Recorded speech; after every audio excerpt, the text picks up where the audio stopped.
L'animation vidéo a toujours évolué et a subi une parfaite progression grâce à différents outils et techniques utilisés par l'homme. Cela a commencé par des dessins sur des roches. Et en 1659, un astronome néerlandais appelé Christian Huygens a inventé un système appelé la lanterne magique.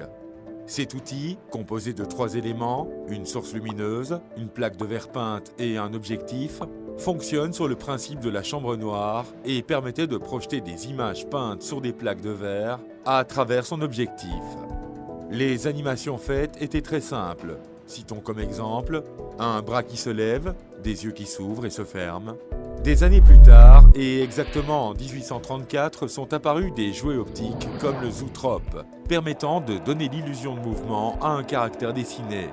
C'était une découverte, mais l'inconvénient est qu'elles ne permettent d'animer que très peu d'images, et ceci en se basant sur le fameux phénomène de la persistance rétinienne, indiquant qu'une image reste gravée sur la rétine de l'œil 1/25e de seconde, avant que la seconde image vienne s'imprimer.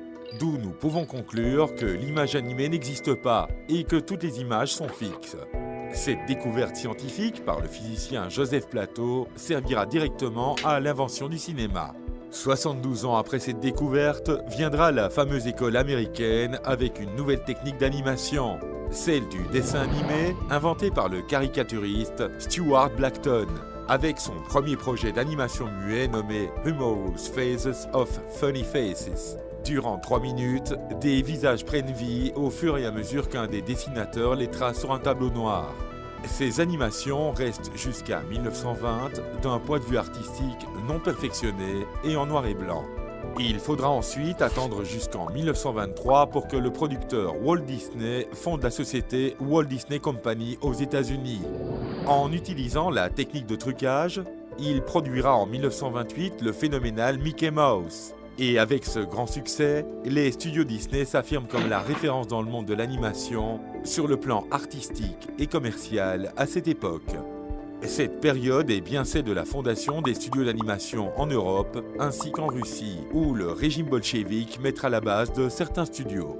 La grande révolution de l'animation viendra avec l'apparition de l'image de synthèse, qui consiste en la création d'images numériques générées par ordinateur.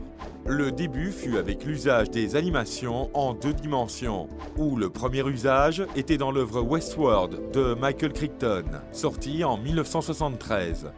Ensuite viendra le tour du premier caractère utilisé dans un film nommé Young Sherlock Holmes en 1985. 10 ans après est une date révolutionnaire dans le monde d'animation, où l'un des studios américains a lancé le premier long métrage animé. Les progrès de l'animation ne s'arrêtent pas encore. Et en 2009, on marque le lancement du film Avatar, où tout l'environnement et les personnages sont en 3D. Jusqu'à nos jours, l'image générée par ordinateur a totalement changé le monde de l'animation, surtout d'un point de vue artistique.